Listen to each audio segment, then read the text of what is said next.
First 4 Days podcast. I'm here with a special guest. This is Jacob Snider, and he is a previous patient of ours at Clinic 5. He did really, really well while he was in our program, and he's still doing excellent.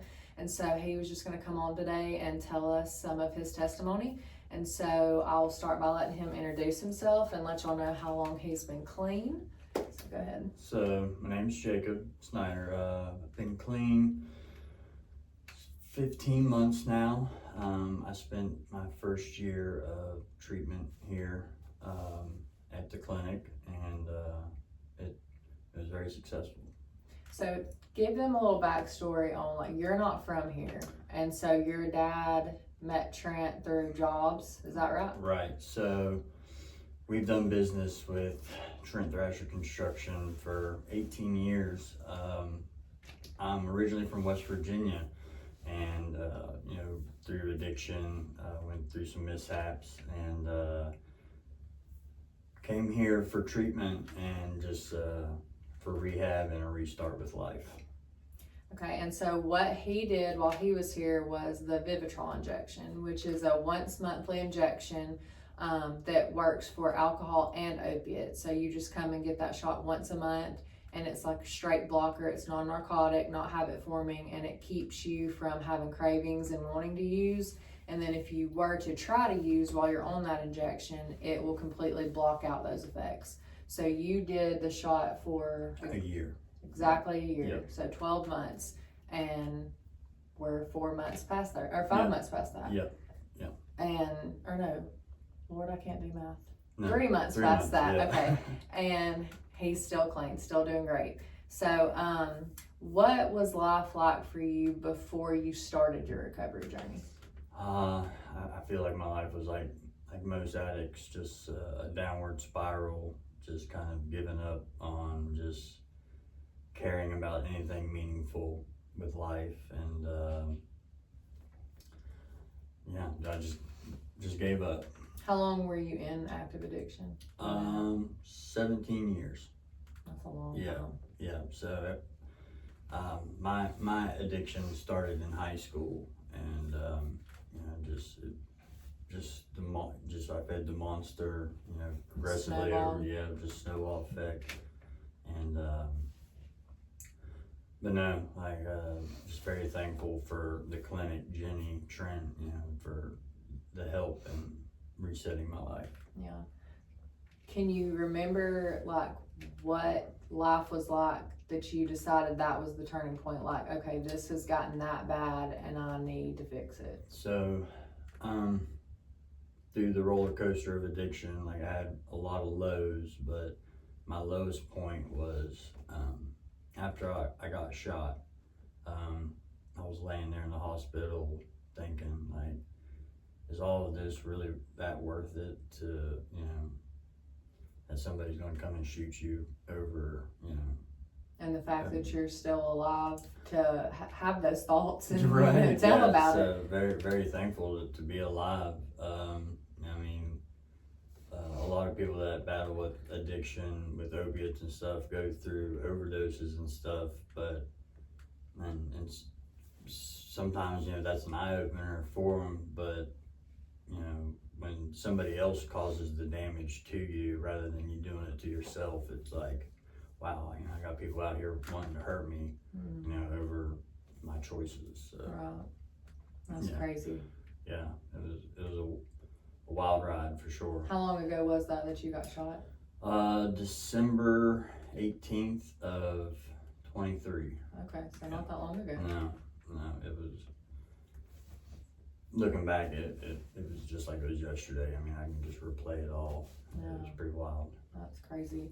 So other than, stuff like being shot, which is, don't hear that very often. Right. It may be more common than we think, but you don't hear somebody tell about it very often. Sometimes they're not even around to tell about it. Right. But what were some other challenges that you felt like you faced during addiction? Like, did you ever get arrested or? My battle with the system started in high school. I was catching felonies before I knew what felonies were. So, years in and out of the court system, drug court, probation, different systems, just it eventually got to a point where it was just a part of my life. I mean, it was just The norm. the norm. Yeah, and I was content where I was at. Like, I didn't have any hopes or dreams or ambitions to do any better with my life because I thought it was already over. Mm-hmm. So, but now, forget the question now. Got off track. Well, you saying that about that being the norm, I hear so often that it's very common for people in active addiction to completely be okay with getting arrested and going to jail because they're living on the streets, and that's somewhere that they have somewhere to sleep, they get fed and everything else. So they'll almost maybe not try to do stuff to get arrested, Right. but it's been so normalized for them. That's been their life and a revolving door that they're okay with that. Right. So, I get where it was, they're okay with going to jail because, to me, like, going to jail, like, every time I'd go, it was just like going back to school. I would just run into old people, link up with, other fellow convicts, and, we would teach each other, the next struggle that we went through. So when you get back out, it was a lesson, really, but it was the wrong lesson. Like, I really feel like our systems failed us with that. But I was always a functioning addict. Like, I had a family and everything that I had to still continue to take care of, and of course I was single through it all. Never had custody of my kids then, but went through different ups and downs, in and out of life. I was never homeless. I never really had that struggle. Always had a blessing, because yes. It could have gotten to that point if it had continued. Yeah, it definitely could have. I think everybody's struggles are, familiar, but none of them are the same. Mm-hmm. Yeah. What do you feel like was the lowest point of your addiction? Was it laying in the hospital with a bullet hole? Yeah. Just like I said, when that was your rock bottom. That was my rock bottom. I had just had enough. I was sick and tired of being sick and tired, and then you have people, trying to rob you, for what you try to help them with. Yeah. Like, it's kind of backwards. Right. Yeah. Very. The irony of it.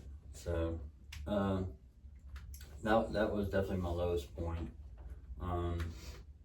And my dad, I remember he was sitting beside me as I was in the hospital bed, and he's like, "Are you ready to go to Alabama?"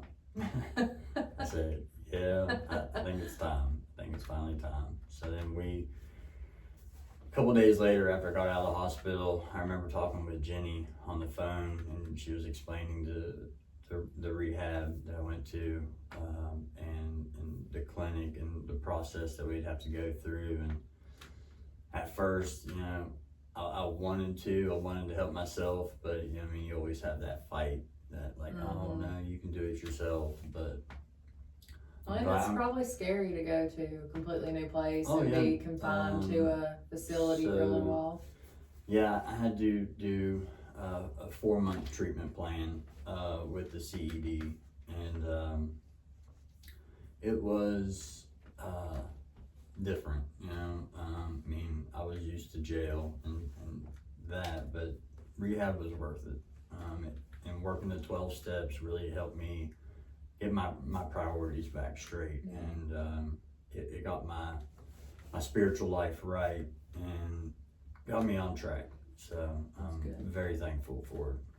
What are some things that you're most grateful for now that you've been clean for so long that maybe you took for granted before?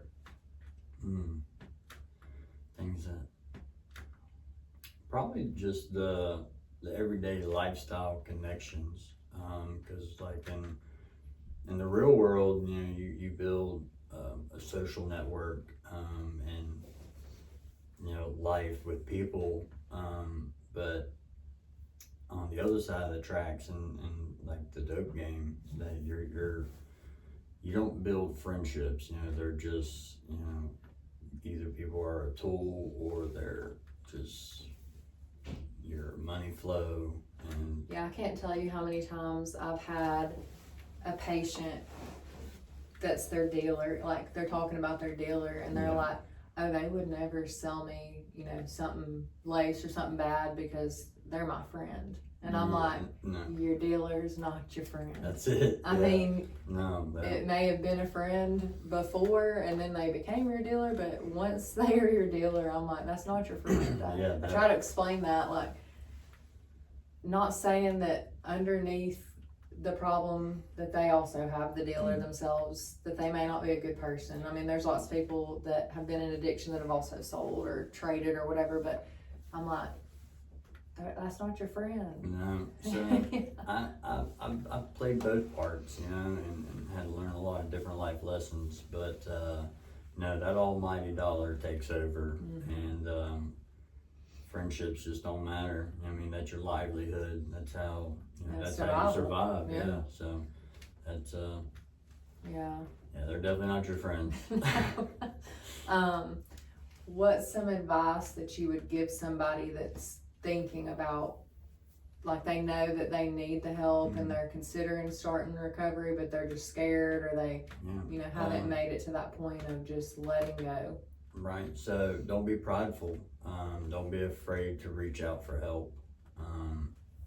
I battled with pride for a long time, thinking that I could handle it and I could do it on my own. And it takes a village. It does take a social network to really build yourself back. So just don't be afraid.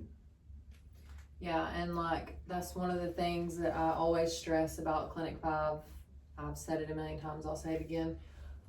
We are truly here for the right reasons. Like, every single person that works here or is associated with Clinic 5, we actually truly care about you getting better. Like, we do want to help. This is not just a paycheck. Like, nobody that works here has not had some sort of full-blown connection with addiction, whether it be themselves, a loved one, a family member, just anything. Like, we're all here for the right reasons, and we truly do care about you going through that recovery journey, and we want to go on the journey with you. Like, we're there, y'all are doing the work, but we're there 100%, you know, pushing you along, leading you in the right direction, here for whatever you need.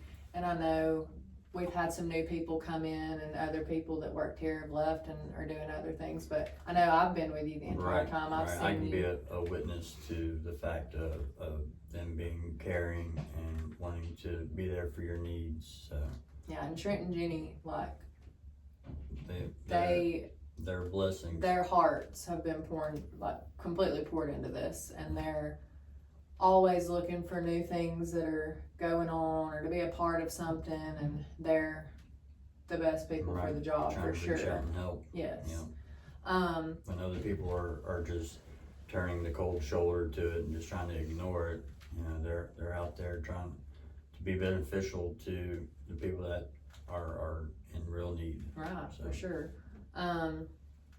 So what would you say, like, in your own words, like, what does recovery mean to you, to Jacob Snider? What does it mean? So my recovery means just a restart.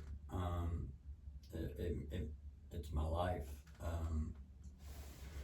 You know, without it, like, I wouldn't have the family connection I have now. Like, I wouldn't have, you know, communication with my kids or my family.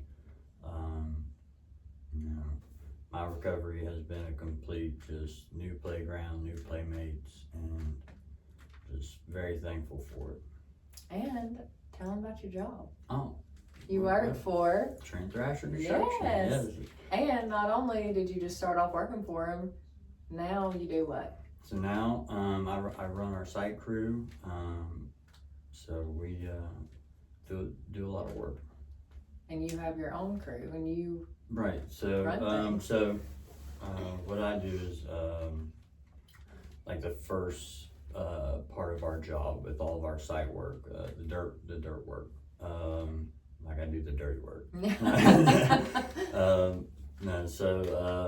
No, we just move the dirt, get the pads ready, the site, up to par for the buildings to be set. But I mean, you do have a big responsibility, and it's the biggest, I feel like, responsibility is just the communication. but that's huge. Like, you got to have somebody that is completely there in mind, body, and sound to communicate and do all those things to get the stuff started. Right. So it's a lot of multitasking. Yeah. Trying to just keep everything scheduled and keep everything flowing is probably the most crucial part. Could you have done it if you were in I couldn't do it. No, addiction? active addiction. No. By lunchtime, I would have been ready to go. Get tuned up. So for anybody that's really seeking recovery and want it, like, I highly recommend the Vivitrol shot. Nothing against people that do Suboxone or that route, because it is beneficial for some people. I've seen it work, but for others it's a crutch. And that's just my personal belief with it, but I do recommend the Vivitrol shot. Yeah, and you did great on the Vivitrol shot. Yeah. We've had multiple people do really, really well on the Vivitrol shot. Yeah. Well, I'm super proud of you. Thank you. So you want to tell everybody a little bit about Clinic 5, your experience with Clinic 5? My experience with Clinic 5, it's real personal. They care. They work with you on getting you in and out, in a timely manner, so you're not just like stuck here. And even after your treatment, like I did a year's worth of treatment, but they know that, or I know that I could come back at any time if ever needed. Yeah, for sure. Well, like I said, we're super proud of you. Thank you. If you ever want to come back and do the podcast, if Yeah. you got any new updates, anything exciting, anything cool going on, you can come back, which he still comes by and sees us from time to time anyways. Yeah. But first podcast, Yeah, thank you. and thank you for coming on. Thanks for listening. Yes, Oh. and I gotta give a shout out to Brandon, Ben, and Myron. We do a podcast we're trying to start a podcast for our company, WDIRT. okay, y'all be on the lookout Stay for tuned. that. Yeah. All right, well, thank y'all so much for watching, and we will see y'all next time.